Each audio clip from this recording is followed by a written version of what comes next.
Should you buy a home in 2024 in Orange County or should you wait? Well, that's what we're going to discuss in today's video. We're going to talk about what's currently happening in the Orange County housing market that may affect you as a potential buyer and or a seller as we move into this new housing market. We're going to discuss everything from what's currently driving the market to inventory, seasonality, along with what's currently keeping homes off the market, as well as the biggest hurdles you're going to have to overcome as a buyer in 2024. Now, before we dive into that, I'd like to take a minute and ask a favor. This is a new channel for me, so if you find any value at all, do me a favor and hit that thumbs up. It helps the YouTube algorithm push it out to more people like you. And if you want to stay updated on everything Orange County real estate related, do me a favor and hit that subscribe button. So what is currently driving the housing market here in Orange County? Well, as I often say, it always comes back to supply and demand. When you have more people wanting something than you have said product, if you will,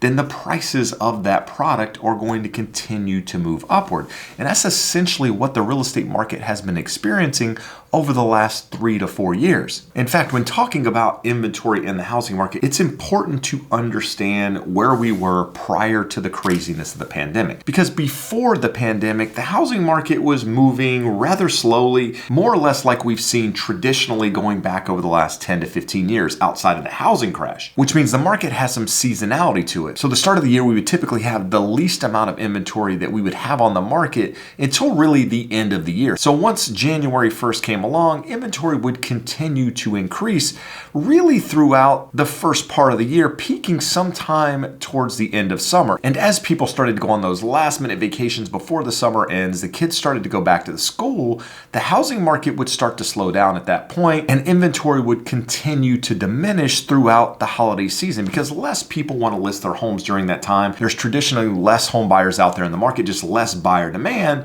so less of an opportunity to maximize price during that time. And that inventory would continue to deplete until we reached the end of the year, which is normally when we'd see the least amount of inventory on the market outside of the start of the year. So with that, if we look at 2019, prior to the pandemic, we started that year with 5,911 homes on the market. And then in 2020, prior to the pandemic, we started the year with 3,901 homes on the market. And then we saw the craziness of the pandemic, super low interest rates, a lot of buyer demand being pulled forward because of low rates, right? A lot more people being able to afford homes because interest rates were so low. So in 2021, we started that year with 2,623 homes on the market. And 2021 was really the craziest year of everything because that's when we saw the lowest rates. That's when we saw the least amount of inventory, which created this multiple offer scenario, buyers going crazy and all of that. And that essentially pushed inventory so low that we started 2022 with 1,100 homes on the market. And in 2022, as you all know, we saw interest rates go from 3% upwards of 7%, which slowed the housing market down, slowed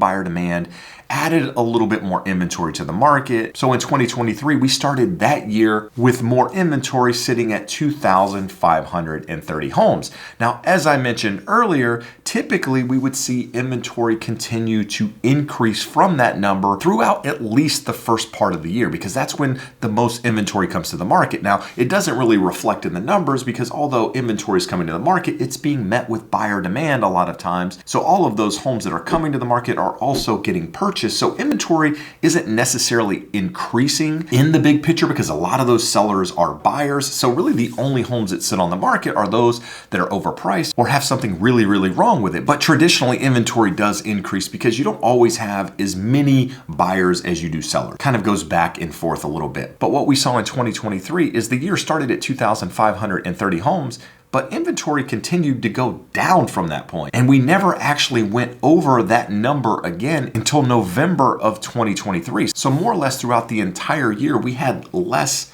homes on the market than we did to start the year, which isn't normal. That creates problems for buyers because there's just not a lot of property out there. And when you do want to go make an offer on a property, there's often competition. You're having to deal with multiple offers and battle all of that. But more importantly, there's just not a lot of property to choose from. In addition to that, We had interest rates move up again, peaking at 23-year highs, just over 8%. So on top of the lack of inventory, you also had a lack of buyer demand out there to some extent because of housing affordability, just less able buyers out there in the market. And you would think that's where inventory would really start to increase. You would start to see a lot of price cuts, but we didn't see that. In fact, housing more or less stabilized at that point. And the primary reason for that is because so many people are locked into super low interest rates. Here in Orange County, we have nearly 92% of homeowners having an interest rate below 6%, with nearly 83% sitting under 5% and 62% of homeowners having an interest rate below 4%. And as you think about it, with interest rates being 7.5%, 8%, not a lot of inventory to choose from, and many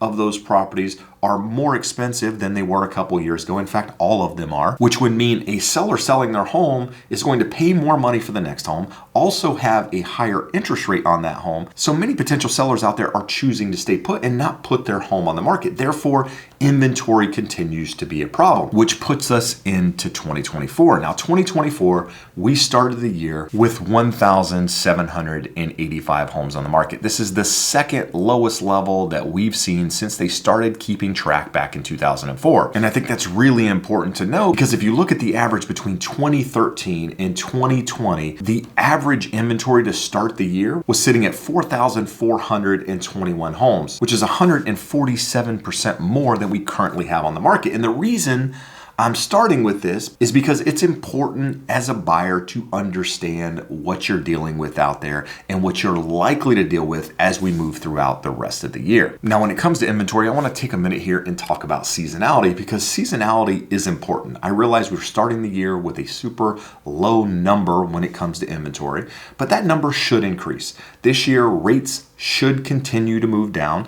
To what number? Really hard to say at this point. But as rates move down, you're going to have more and more sellers willing to put their homes on the market, as we do every single year, which means inventory is likely going to increase from this number as we move throughout the rest of the year. We're likely not going to see what we saw last year, where the number depleted, if you will, from that start. I think inventory is going to continue to increase. Now, the question that a lot of people ask is when?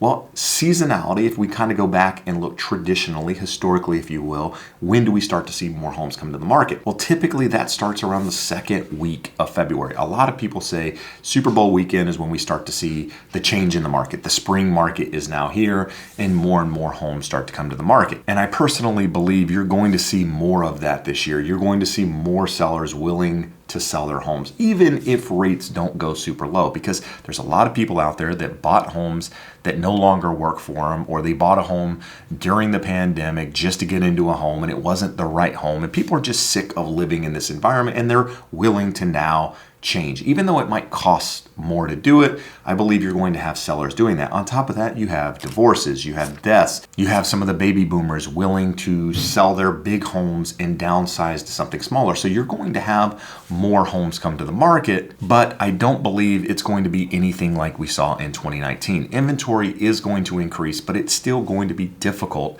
out there as a buyer. And the primary reason for that is because you have a lot of buyer demand sitting on the sidelines, a lot of willing and able buyers ready to pull the trigger as the right home comes to the market. I have a pipeline of potential buyers looking for the right home, and it's just not on the market at the moment. And a lot of these buyers are waiting for that right home to come to the market so that they can jump on it, which means there's going to be competition out there in the market. But understand, at the time we filmed this video, the median home price here in Orange County is sitting around $1.1 million. So if the price point you're looking at as a potential buyer is at 1.1 or even under 1.1, that market is likely going to be more competitive than the higher end market, just because you have more demand in that market. At the time we're filming this video, 34% of the current inventory is under $1 million. So 1/3 of the current inventory, that 1,785 homes, is under $1 million. But that includes single family homes, townhomes, condos. It includes properties that are on leased land in senior communities. So it is everything. So when you actually look and break it down to how many of those are single family detached homes, it's not a lot. And that's what you have your heart set on, and you're not willing to do something until you find it. There's just less options out there to choose from. But the important thing to note here is, of that 34% of inventory that's under $1 million, that's where 53% of the buyer demand is looking. So you have more than half of the current current buyers out there that are presently looking at only 34% of the inventory. So if you're wondering, why is there multiple offers? Why are multiple people showing up to this property during an open house? Why am I having to battle and write competitive offers with interest rates this high and all the craziness? Well, it's because you have more buyer demand than you have inventory. Now with that, if we flip it and we look at the luxury market, which I'm going to take as homes that are currently sitting over $2 million. Now with that, 35% of the inventory that's available at the moment here in Orange County is over $2 million, which means once you take out all of those properties, you only have 1,160 available single family homes, townhomes, condos, under $2 million. We're in a county of 3.3 million people. So it goes back to what I started the video with, supply and demand. You just don't have enough supply at the moment to meet current buyer demand, which in turn means you're going to have a competitive market. Now with that, of that 35% of inventory sitting over $2 million, only 13% of buyers are actually looking over that $2 million market. So if you're in the luxury space where there's a lot more supply than there is buyer demand, well, that's a less competitive market. That means you're less likely to get into bidding wars. You have more of an opportunity to offer less on the property, more of a negotiation if there aren't other buyers looking at it. So depends on where you are in the market will dictate what 2024 looks like for you as a buyer. But understand, if you're anywhere close to that median home price in Orange County, it's probably going to be a competitive market. So what should you do as a buyer to put yourself in the best position possible so that when the right home comes on the market, you're in a position where you can make a competitive offer? Well, the very first thing you need to do is work with a professional, somebody that understands the market here, can guide you through the process. If you don't have that person, reach out to me directly. Would love the opportunity to serve you as well as anybody you know. So please keep me in mind there. But outside of that, you should also be pre-approved. You should have your pre-approval done, not pre-qualified. You should have submitted your documents to the lender, your tax returns, your pay stubs, let them pull your credit report, gone through the entire process so that you're fully pre-approved, so that you're not having to deal with that once that property comes up. Because if you're out there looking, you find the right home over the weekend and you haven't even been through the pre-approval process, if you're in that competitive price point, like I mentioned earlier, you're going to find it very difficult to get your pre-approval completed and be able to make an offer in time in order to be considered by the seller. So it's important to make sure you do that up front. Now, you might be watching this going, well, Jeb, I'm not planning on purchasing until May or June. That's okay. Do it now so that you don't have to do it later. And at which point you don't buy now, you can just update a couple of documents, get that pre-approval updated, and that way you're ready to move forward. What I've seen in the past based on experience is clients say, I'm not ready to buy until June, but then in March they call and say, hey, I found the perfect property this weekend. I'm ready to make an offer. Have you been pre-approved? No, I was going to wait. No, do it now to put yourself in the best position. So work with a professional, make sure you have your ducks in a row with regards to pre-approval. And on top of that, start talking to a real estate agent now. Give them an idea of what you're looking for in a home. That way, if they come across something, they see something, maybe that's not on the market, something they have in their own pipeline, or maybe a property that comes to light from the office meeting, if you will, maybe another agent in their office has it, your agent will know and can send you that property so that you're not having to deal with these competitive situations. I personally believe 2024 is going to look a lot like 2023, where it's a competitive market out there, especially in that lower end price point. Now, here in Orange County, that lower end is somewhere under $1 million, which is absolutely crazy considering the median home price for the United States is currently sitting around $386,700. But if you're watching this video, you're in Orange County, you understand why people want to be here, even with the astronomical prices that we currently have on the market. But all you can do is put your best foot forward, right?